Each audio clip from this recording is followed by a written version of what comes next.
tua dan nenek beliau yang bernama Zaidiyah, yang memeliharanya dengan penuh kasih sayang namun disiplin dalam pendidikan, sehingga di masa kanak-kanak beliau sudah mulai ditanamkan pendidikan tauhid dan akhlak oleh ayah dan nenek beliau sendiri, serta belajar membaca Al-Quran. Dengan demikian guru pertama bidang tauhid dan akhlak adalah ayah dan nenek beliau sendiri yang selalu berada di sampingnya dan memimpinnya. Meskipun kehidupan ekonomi kedua orang tuanya, beliau dalam keadaan yang sangat lemah, namun mereka selalu memperhatikan untuk membantu dan meringankan beban guru yang mengajar anak mereka membaca Al-Quran. Sehingga setiap malam beliau diberi sangu sebutul kecil yang berisi minyak tanah untuk diberikan kepada guru Muhammad Hasan, pasayangan yang mengajar Al-Quran. Dalam usia lebih kurang 7 tahun, beliau sudah mulai belajar di madrasah kampung Keraton Martapura selama 2 tahun. Kemudian meneruskan ke madrasah Darussalam Martapura sampai tamat dan tidak pernah sekolah SD atau kita sekolah dasar. Guru-guru al-alimul alama al-arifillah Syekh Haji Muhammad Zaini bin Abdul Ghani di tingkat tahdiri ibtida di Keraton. Yang pertama adalah guru Muhammad Zaini Umar, guru Abdul Muiz. Di tingkat tahdiri ibtida Darussalam, guru yang pertama adalah guru Sulaiman, guru Haji Abdul Hamid Husin, guru Haji Mahali Abdul Qadir, guru Muhammad Zaid, guru Haji Rafi'i, guru Syahran. Di tingkat sanawiyah atau sanawiyah dan aliyah Darussalam, guru yang pertama adalah guru Husin Dahlan, guru Salman Yusuf, Al-Alimul Al-Qadih Haji Sya'rani Arif, kemudian Al-Alimul Al-Qadir Haji Husin Qadri. Jadi semuanya guru-gurunya beliau adalah orang-orang hebat. Husin Qadri beliau menjadi kadi di sana, di kadi di waktu zamannya beliau. Kemudian Al-Alim Al-Alama Al-Qadi Haji Salim Ma'ruf, kemudian Al-Alim Al-Alama Haji Saman Mulia, atau yang dikenal dengan Guru Bujang. Guru Bujang ini adalah sangat luar biasa. Beliau adalah bisa menerawang dalam hati kita, dan beliau berguru dengan orang Turki. Dan beliau ketika hadap guru dipatahkan tangan beliau, tetapi tetap beliau ingin berguru dengan orang Turki tersebut. Padahal gurunya ini memuji muridnya. Bagaimana muridnya ini sanggup ada dengan ujian-ujian? Karena setiap seorang guru itu adalah ketika menemui muridnya, maka berbagai macam guru tersebut menguji murid tersebut dengan ujian tersebut supaya naik kelas, supaya bisa naik pangkatnya, supaya adalah semakin tinggi pangkat-pangkat daripada murid-murid tersebut. Siapapun yang jadi murid, maka seperti yang demikian. Begitulah juga dahulu-dahulunya orang-orang dahulu adalah menguji kepada murid-muridnya. Seperti seseorang daripada walinya Allah Subhanahu Wa Taala, si Abdurrahman Bazar Umar bin Mahrama berguru dengan Abdurrahman Al-Abdali, berguru dengan Habib Abdurrahman Al-Abdali. Nah, beliau ketika berguru dengan guru tersebut diuji oleh gurunya. Kata gurunya, kamu ketika tadi si Umar bin Mahrama dengan guru tersebut, kata gurunya, kamu tidak bisa berguru dengan guru, kecuali adalah kamu masuk masjid, karena guru ini sudah berbesar. Si Umar bin Mahrama ini adalah guru yang besar. Waktu di masjid kamu sembahyang bukan menghadap kiblat, tapi membelakangi kiblat. Ini katanya siapa? Kalau kita laksanakan, pasti ketika itu orang menteriak, ini orang gila, bukan orang yang waras. Nah, ketika itu adalah dia mikir, seandainya aku gawi, katanya si Umar bin Mahrama, maka aku dikatakan orang gila. Tapi seandainya ada gawi, aku bukan bakalan bisa berguru dengan Habib Abdurrahman tersebut. Hanya dilakukan oleh beliau. Ketika tadi sembahyang Jumat, yang saking banyaknya orangnya tersebut, beliau membelangi kiblat. Akhirnya orang mengetawakan, guru kita sudah jadi orang gila, atau guru kita sudah menjadi orang gila. Nah, ketika itu akhirnya adalah ketika beliau mengangkat takbir, ternyata kiblatnya kelihatan. Nah, inilah guru yang tadinya menguji muridnya tidaklah salah, tetapi selalu mengatakan satu yang benar. Tapi murid-muridnya sudah mengatakan gila, orang gila, orang gila. Inilah tadi pengobat daripada batin kita. Batin kita ini senang sombongnya, punya ilmu yang banyak, sombong, punya harta yang banyak, sombong. Semuanya adalah disombongkan, padahal semuanya titipan daripada Allah Subhanahu wa Ta'ala. Nah ini jadi gurunya. Kemudian sudah dilakukan oleh beliau, kemudian beliau pergi lagi ke rumah gurunya. Ujar si Umar Bamahramah, wahai guru, kan sudah lakukan. Belum lagi, kata beliau, kamu nantinya ketika kamu naik ke atas gunung dan kamu terjun di atas gunung tersebut. Nah ketika itu gunung yang tinggi, jangankan atas gunung, pohon apa? Di atas pohon, di atas atap rumah aja kalau gua lala gugur. Ada mungkin yang kalanya kita gugur mungkin patah-patah. Apalagi gunung, pasti bakalan mati kalau menurut akal pikiran kita. Akhirnya beliau tadi, seandainya aku lakukan, kata beliau, bakal jika aku mati, berarti mati konyol, bunuh diri. Tapi kalau aku lakukan, maka aku kada bisa berguru dengan beliau. Akhirnya dia mikir, dia dengan sudah satu pertama tadi dilihatkan oleh Allah Subhanahu wa Ta'ala Ka'bah, akhirnya dia mau dari menuruti dengan pepatah gurunya, dengan pepadahan gurunya tersebut. Akhirnya dia naik ke atas gunung dan dia mau menerjunkan dirinya dengan dipejamkan mata. Katanya gurunya, jangan dipejamkan mata, buka mata kamu. Dibukalah mata dan terjunlah dia. Belum lagi sampai ke mana? Ke tanah, sudah disambut oleh gurunya. Gurunya yang menahani supaya jangan jatuh ke tanah, supaya jangan patah-patah. Nah inilah tadi ujian demi ujian yang diuji oleh gurunya seperti demikian. Sama juga adalah guru saya ini tuh yang menjadi orang besar, kada bakalan beliau naik terus, kecuali dengan berbagai macam ujian yang ditempuh oleh beliau. Ujian-ujian tersebut adalah dengan beliau menerima dengan sabar, seperti apa-apa yang terjadi pada nabi-nabi dahulu pun seperti demikian. Nabi yang paling hebat adalah 25 orang yang di dalam Al-Quran yang wajib kita ketahui. Ternyata disaring lagi, ternyata ada 5 orang yang bergerak ulul azmi. Ulul azmi itu apa artinya? Orang yang sabar dalam penuh cobaan.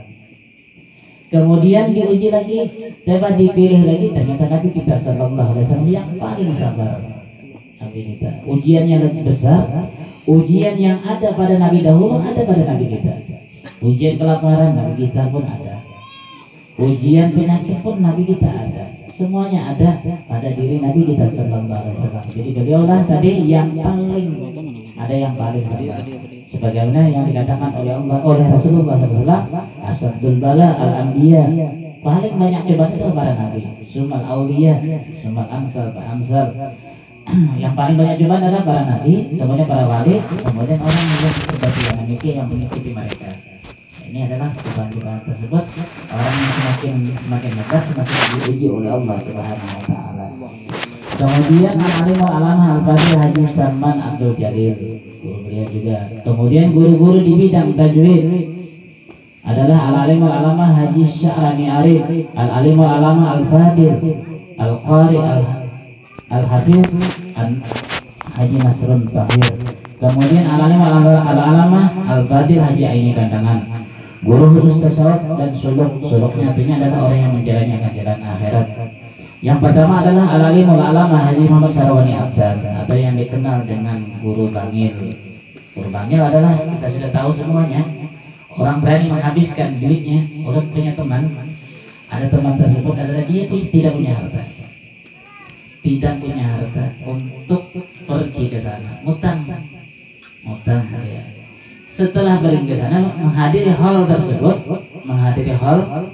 pulangnya bisa beli rumah. Dengan dia usahanya cepat banget, sampai beberapa tahun dia bukan punya rumah. Padahal ngutang tadi, hutangnya terbayar dengan niatan untuk minta kepada Allah Subhanahu Wa Ta'ala agar selalu diberikan rahmat dalam hal tersebut. Itu pun adalah hal yang apa? Hal guru sawahnya. Ada juga salah satu daripada seseorang yang di Hadramut. Ada halnya daripada Habib Hasan bin Husain Al-Bahar. Ada seorang yang ketika itu bawa daging. Nah ketika bawa daging, hadir di hal tersebut padahal singgah sebentar melihat keramaian seperti yang demikian. Empat juga duduk-duduk saja sebab duduk-duduk di tempat tersebut padahal dia tidak diundang, ada dia baik tapi duduk. Dan setelah itu tadi pulang ke rumahnya, setelah pulang tersebut akhirnya dia masang dagingnya, kata si masakan sejam 2 jam berjam-jam dia kalau masak. Akhirnya dia pergi ke dokter, kenapa gerangan daging mulai kata si masakan. Tanya ke dokter, semua dokter ada masalah tentang daging tersebut. Akhirnya dia bingung dan cari dia ulama. Dan ulama tersebut mengatakan, kamu tadi ke pasar, setelah pulang pasar kemana? Ulun tadi hadir di tempat situ, nah. Di rumahnya biasa misalnya situ hadir apa, menghadiri, pada tahu juga apa yang dihadiri apa ya di situ. Yang penting kamu dapat makan. Itu yang niatnya tadi, yang ingin dapat makan. Nah itulah kata ulama, orang yang menghadiri niatnya sudah makan, niat datang pingin makan, bukan untuk adalah mencari keberkahan, bukan untuk lillahi ta'ala.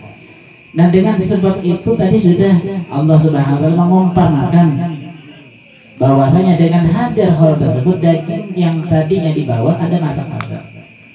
Insya Allah adalah orang yang hadir ketika hal tersebut, halnya saya bahas itu adalah misalnya dagingnya pun ada bakalan terbakar oleh api neraka. Nah ini gambaran adalah setiap kebaikan itu datangilah, sebagaimana juga terjadinya Isra dan Mi'raj. Nabi pun adalah setiap di situ kebaikan beliau singgah dan sembahyang 2 rakaat, bukan bilang mencari berkah tetapi adalah menambahkan keberkahan dan mencontohkan kepada kita setiap ada kebaikan hadiri supaya dapat keberkahan daripada majelis-majelis tersebut. Kemudian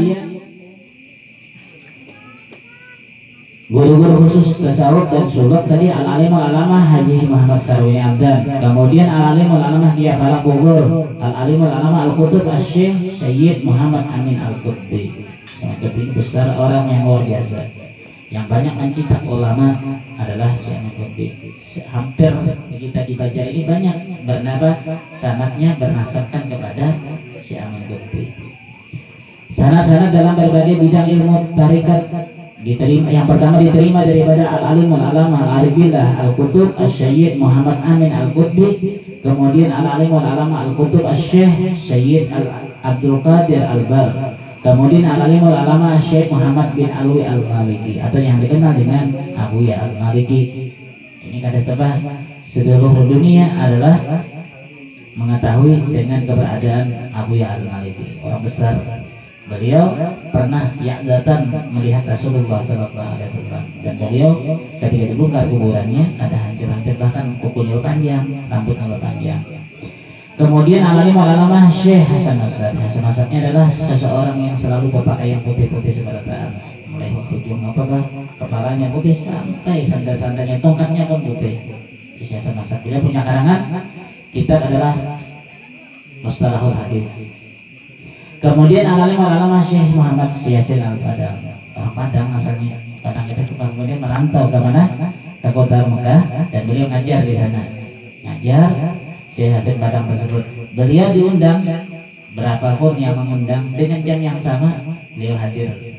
Beliau mengabulkan hajat orang tersebut. Dan beliau ternyata pernah 4 yang mengundang dalam satu, bukan orang dekat-dekat, bahkan ada luar negeri yang mengundang beliau dengan jam yang sama beliau kabulkan. Ternyata adalah beliau semuanya hadir di tempat tersebut dengan jam yang sama. Ini bisa bagi awak, kita bisa bagi awak nyaman sebutin bagawi, sebutin beribadah ya apa sih, sebutin di bahumaan, sebutin di tasbih. Jadi keduanya dapat tasbih dikatik, bahuma ada juga. Kemudian al-alim al-alamah Kiai Falak Bogor, kemudian al-alim al-alamah Syekh Ismail Al-Yamani. Guru-guru pertama secara rohani dan mimpi al-alim al-alamah al-alamah Ali Junaid Brau bin al-alim al-alamah Al-Fadil Al-Qadi Haji Muhammad Amin bin al-alim al-alamah Mufti Haji Jamaluddin bin Syekh Muhammad Arsad Al-Banjari.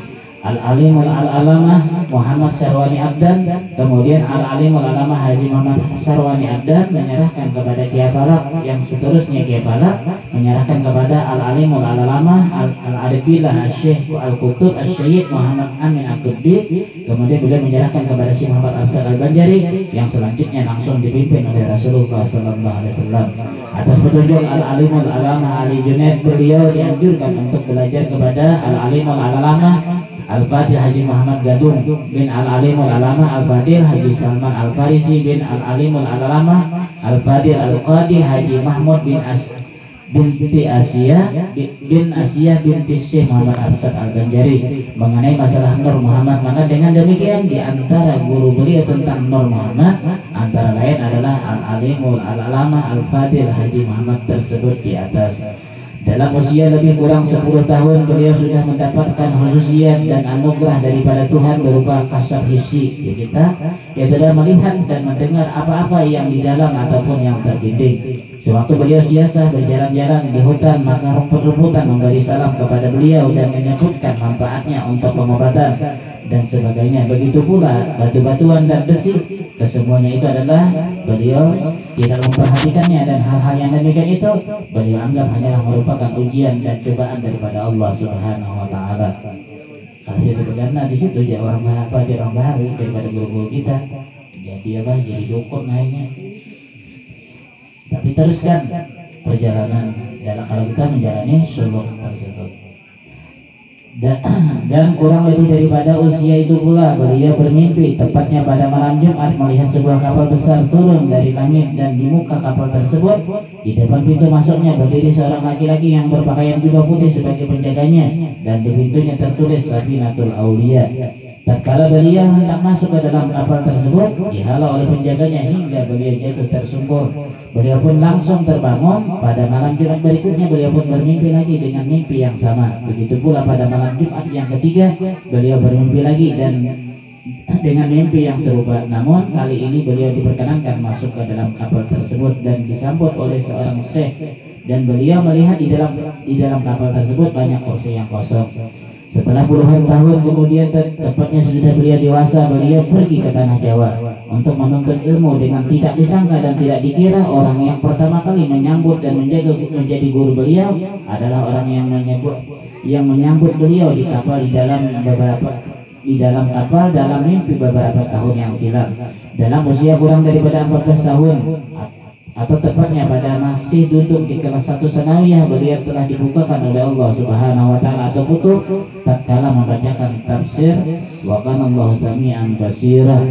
Al-Alim Al-Alamah Arifillah Syekh Haji Muhammad Zaini bin Abdul Ghani, yang sejak kecilnya hidup di tengah-tengah keluarga yang saleh dan salihah, dan dalam didikan kedua orang tua dan serta bimbingan paman beliau Al-Alimul Al-Alamah Al-Arifillah Syekh Haji Muhammad Saman Mulia, beliau betul-betul sangat tertanam dan terhunjam di dalam lubuk hati beliau, sehingga sifat-sifat mulia, sabar, ridha, dan kitmanul masaib atau menyembunyikan kesusahan, kasih sayang, dan tidak pemarah serta pemurah sudah tertanam dan tumbuh subur di jiwa beliau, sehingga apapun yang terjadi kepada beliau tidaklah pernah mengeluh dan mengadu kepada orang tua beliau, sekalipun beliau pernah dipukuli oleh orang-orang yang hasut dan dengki kepada beliau. Kita ini biasanya Allah menyimpan kesusahan hingga ada sedikit-sedikit tahu orang berataan, bukan di KNP aja tahu sampai kemana, ke perumahan pun tahu berataan. Saking apa, saking padahnya tuh kita hal ini bilangnya kita ada susah, pada akhirnya tambah susah kita. Orang tahu semakin susah kita. Seharusnya diam, bila nyata kesusahan sudah selalu kita istighfar. Ala bizikrillah tatma'innul qulub, dengan zikir kita maka menenteramkan hati kita. Beliau adalah seorang yang sangat mencintai para ulama dan orang-orang yang saleh. Hal itu tampak ketika beliau masih kecil, di mana beliau selalu menunggu di tempat yang biasanya Al-Alimul Al-Alamah Al-Fadil Haji Zainal Ilmi dalam pagar, melewati pada hari-hari tertentu ketika hendak pergi ke Banjarmasin. Semata-mata beliau hendak bersalaman dan mencium tangan tuan guru Haji Muhammad Zainal Ilmi. Di masa remaja itu pula Al-Alimul Alamah Al-Arifillah Syekh Haji Muhammad Zaini bin Abdul Ghani pernah ru'yah bertemu dengan Sayyidina Hasan dan Sayyidina Husain, yang keduanya adalah masing-masing membawakan pakaian dan memasangkan kepada beliau lengkap dengan serban dan lainnya, dan beliau di ketika itu diberi nama oleh keduanya, yaitu namanya Zainal Abidin. Keberadaan Al-Alimul Alama Aribillah Syekh Haji Muhammad Zaini bin Abdul Ghani di masa kecil beliau rupanya sudah diketahui sebagian ulama dan orang-orang pintar di Pulau Jawa, meskipun mereka belum pernah ke Banjar. Begitu pula Al-Alimul Alama Syekh Muhammad Zaini bin Abdul Ghani beliau belum pernah ke Pulau Jawa dan bertemu dengan mereka. Karena itu keberadaan dan kemuliaan Al-Alimul Alama Aribillah Syekh Haji Muhammad Zaini bin Abdul Ghani sudah menjadi pembicaraan oleh para tokoh ulama di Jawa pada masa beliau masih kecil, di mana penulis pernah mendengar dari mereka bahwa di Banjar di Martapura akan muncul seorang ulama besar dan orangnya masih kecil atau kanak-kanak, sehingga banyaklah orang yang menerka atau mengira-ngira, namun kenyataannya baru tampak sesudah puluhan tahun. Setelah lebih daripada 10 tahun dalam penantian siapa garangan orang yang dimaksud, maka secara kebetulan ada atau memang ditugaskan untuk menyampaikannya, maka datanglah seorang waliullah ke Martapura dan menginap di rumah salah seorang ulama di Martapura. Maka menurut cerita seorang sahabat penulis yang kebetulan ia berkunjung ke rumah beliau, di mana adalah waliullah tersebut menginap, dan dilihatnya banyak tamu yang datang ke rumah tersebut. Di antaranya adalah Al-Alimul Al-Alama Al-Aribillah Syekh Haji Muhammad Zaini bin Abdul Ghani. Di dalam majelis itulah waliullah tersebut mengatakan kepada salah seorang tamunya yang kepingin bersalaman dengan beliau atau waliullah tersebut, dan beliau menyuruh bersalaman dengan Al-Alimul Alama Al-Aribillah Syekh Haji Muhammad Zaini bin Abdul Ghani lebih dahulu, baru kepada beliau, sambil berkata, bersalamanlah dengan guru Zaini dahulu yang masih kecil mas, tetapi dia sudah kutub. Demikianlah kata waliullah tersebut. Sesudah dewasa maka tampaklah kebesaran dan keutamaan beliau dalam berbagai hal, dan banyaklah orang yang datang belajar dengan beliau, para habaib yang tua-tua, para ulama dan guru-guru, termasuk guru-guru yang pernah mengajar beliau, karena mereka mengetahui keadaan beliau yang sebenarnya. Mereka adalah sangat sayang serta hormat kepada beliau. Al-Alimul Al-Alama Aribillah Syekh Haji Muhammad Zaini bin Abdul Ghani adalah seorang ulama yang menghimpun antara syariat dan tarikat dan hakikat, dan seorang yang hafal Al-Quran dan tafsir-tafsirnya, itu tafsir Jalalain. Kemudian Al-Alimul Alama Al-Aribillah Syekh Haji Muhammad Zaini bin Abdul Ghani yang sejak kecil selalu berada di samping orang tua beliau yang saleh dan salihah, banyak mendapatkan pendidikan dan pelajaran, dan keduanya meskipun diantaranya adalah hanya melewati contoh dan isyarat. Jadi kita contohkan adalah yang biasanya sebagaimana yang dikatakan oleh para ulama, dakwah bilisanil hal, dakwah bil hal, dakwah itu dengan keadaan, dengan mencontohkan itu lebih mengena daripada bilisanil hal, bilisanil makal. Dengan lisan dakwah dengan mencontohkan itu lebih besar faedahnya ketimbang adalah cuma bisa berbicara. Kalau bicara kadang-kadang keluar masuk telinga kanan, keluar dari kiri. Tapi kalau mencontohkan, sebagaimana kita adalah selalu mencontoh dengan orang-orang yang sebelum kita, maka adalah mencontoh orang-orang dahulu. Cara bagi bapak kaya mencontoh dengan orang-orang dahulu. Nah gitulah. Kalau kita contohkan dengan sesuatu yang ada baik, maka anak kita pun ada baik juga. Jadi contohkanlah yang baik supaya anak kita adalah melihat kebaikan apa yang kita lakukan, maka insya Allah anak-anak kita pun menurut seperti yang demikian. Kemudian keramat-keramat beliau diantaranya adalah ketika beliau masih tinggal di Keraton, di mana biasanya setelah selesai pengajian atau pembacaan maulid, beliau berbincang-bincang dengan beberapa orang murid yang masih belum pulang sambil bercerita tentang orang-orang yang tua dahulu, yang isinya adalah dapat diambil pelajaran dalam meningkatkan amaliyah. Tiba-tiba beliau bercerita tentang buah rambutan yang pada waktu itu masih belum musimnya. Dengan tiada disadari dan tidak diketahui oleh yang hadir, beliau mengancungkan tangan ke belakang dan kemudian tampak di tangan beliau sebiji buah rambutan yang masak. Terkenallah yang hadir, semuanya itu termasuk penulis sendiri yang melihat hal yang demikian. Kemudian buah rambutan tersebut beliau makan. Yang kedua adalah pada suatu musim kemarau, di mana hujan sudah lama tidak turun sehingga sumur-sumur hampir mengering. Maka cemaslah masyarakat ketika itu dan mengharapkan hujan akan segera turun. Melihat hal yang demikian, banyak orang yang datang kepada beliau mohon minta doa agar hujan segera turun. Kemudian beliau lalu keluar rumah dan menuju ke sebuah pohon pisang yang berada di dekat rumah beliau. Lalu beliau goyang-goyangkan pohon pisang tersebut dan tidak lama kemudian hujan pun turun dengan derasnya. Yang ketiga adalah ketika beliau sedang menghadiri selamatan, kemudian disuguhi jamuan oleh sahibul bait. Tampak pada ketika itu jamuan yang disuguhkan kepada beliau tersebut hampir habis termakan oleh beliau. Namun setelah piring tempat makanan tersebut yang diterima kembali oleh yang melayani ketika itu, ternyata makanan yang tampak habis tadi masih banyak tersisa dan seakan-akan tidak dimakan oleh beliau. Kemudian yang selanjutnya, banyak orang yang menderita sakit seperti batu ginjal, usus membusuk, anak yang tertelan paniti, orang-orang yang sedang hamil dan bayinya jungkir, serta meninggal di dalam perut ibunya, yang kesemua itu menurut keterangan dokter harus dioperasi. Namun keluarganya mereka meminta mohon doa kepada Al-Alim Al-Alamah Syekh Muhammad Zaini bin Abdul Ghani. Maka dengan air yang beliau berikan kesemuanya itu kepada orang yang meminta kepada beliau, maka dengan rahmat Allah Subhanahu wa taala semuanya tertolong dengan tanpa operasi. Nah, mudah-mudahan kita mengambil sedikit daripada beliau dengan manakib beliau, maka mudah-mudahan kita bisa mencontoh beliau, dan mudah-mudahan dengan kita membaca baik dari maulid maupun dengan membaca orang-orang yang soleh sebagaimana yang dikatakan oleh orang-orang soleh juga, dan ada yang mengatakan daripada Rasulullah SAW, inda dzikri sholihin tanzilur rahmat, ketika disebutkan orang-orang soleh itu adalah turun rahmat. Mudah-mudahan Allah selalu menurunkan rahmat kepada kita dan menghindarkan daripada bala bencana, dan mudah-mudahan dengan terbaca manaqib ini segala hajat-hajat kita dikabulkan oleh Allah Subhanahu wa taala, dan mudah-mudahan dengan terbaca manaqib ini Allah Subhanahu wa taala yang tadinya kita punya banyak dosa, belum lagi kita beranjak daripada tempat ini, sudah dihapuskan dosa-dosa kita semua dan kita dimatikan dalam keadaan husnul khatimah. Ini saya yang disampaikan, saya mohon maaf. Wabillahi taufiq wal hidayah. Wassalamualaikum warahmatullahi wabarakatuh.